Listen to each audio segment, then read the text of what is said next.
Mengenal teknik rebozo dalam persalinan.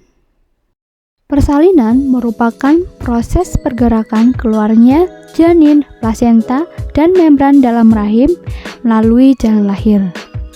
Berdasarkan laporan Puskesmas, jumlah kematian ibu maternal di Kota Semarang pada tahun 2023 sebanyak 16 kasus dari 20.047 kelahiran hidup atau 68,5 per 100.000 kelahiran hidup. Kematian ibu mengalami peningkatan dari tahun 2022 di mana jumlah kematian ibu di tahun 2022 sebanyak 15 kasus.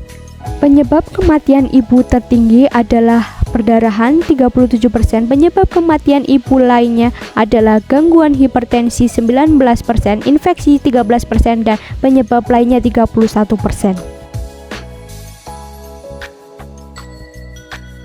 Dukungan selama proses persalinan menentukan pengalaman dan hasil persalinan yang positif.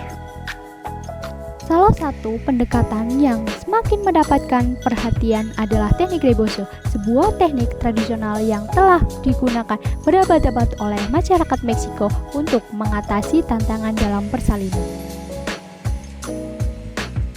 Jadi, kalian belum tahu kan apa itu teknik rebozo?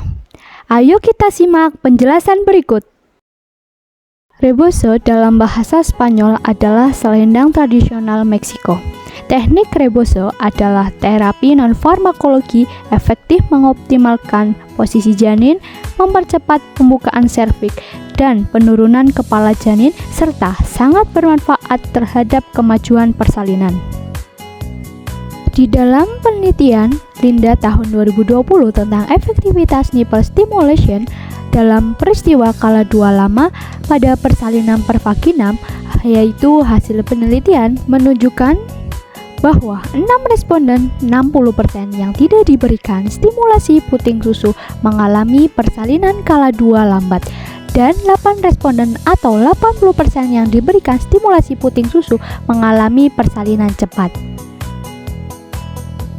Di dalam penelitian RM Rahayu tahun 2023 dengan judul perbandingan pemberian teknik rebozo dan pijat oksitosin terhadap lama persalinan di Puskesmas Sukatani Kabupaten Bekasi, Jawa Barat, dengan hasil penelitian unvariat menunjukkan rata-rata lama persalinan dengan pemberian teknik rebozo adalah 185,50 menit untuk kala 1 dan 30,93 menit untuk kala 2.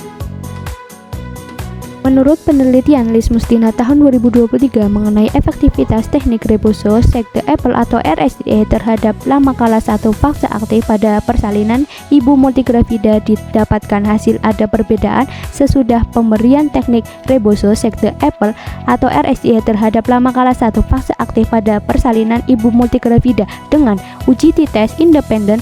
Diketahui nilai signifikasi post-test sebesar kurang dari 0,05. Teknik rebozo dibagi menjadi 2. Yang pertama, rebozo shifting. Yang kedua, rebozo shake apple tree. Mari kita simak penjelasannya. Rebozo shifting dilakukan dengan posisi berlutut sambil menumpangkan tangan pada gimbal atau tumpuan lainnya. Kemudian, kain dililitkan di perut dan bagian ujungnya dipegang. Ketika mulai merasakan kontraksi, kain akan ditarik dan digoyangkan secara lembut sehingga ibu merasa seperti dipijat. Rasa nyaman dan rileks inilah yang memicu hormon oksitosin yang dapat melancarkan persalinan. Selain mengenai kenyamanan, teknik rebozo mempunyai fungsi untuk mengoptimalkan posisi bayi yang terhambat oleh otot. Selanjutnya adalah rebozo shake.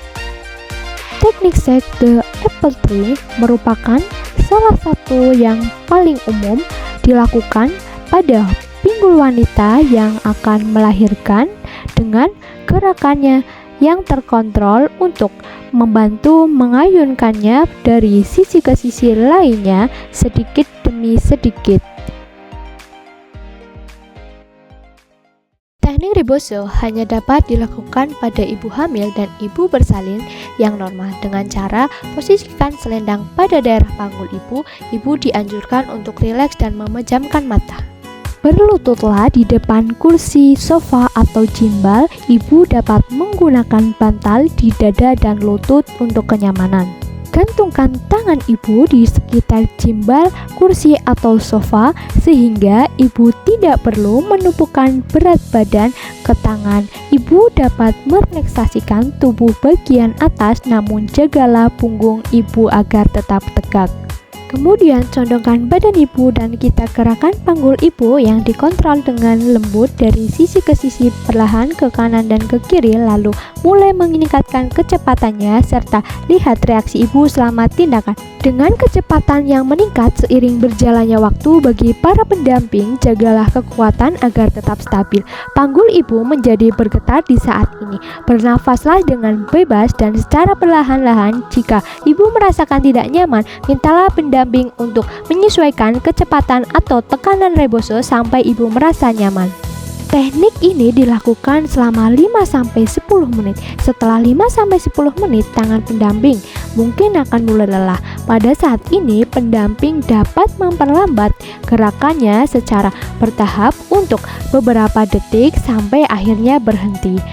Mencatat perubahan tingkat nyeri yang terjadi pada ibu bersalin setelah dilakukan teknik reboso. Kemudian pencatatan skala nyeri dipantau setiap 30 menit sekali menggunakan pedoman observasi skala nyeri.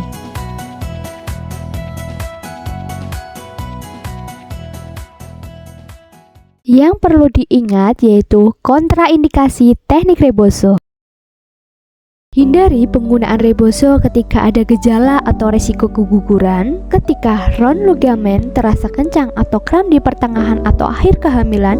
Reboso tidak akan membahayakan janin, namun dapat membuat ron ligamen mengalami spasme atau kejang.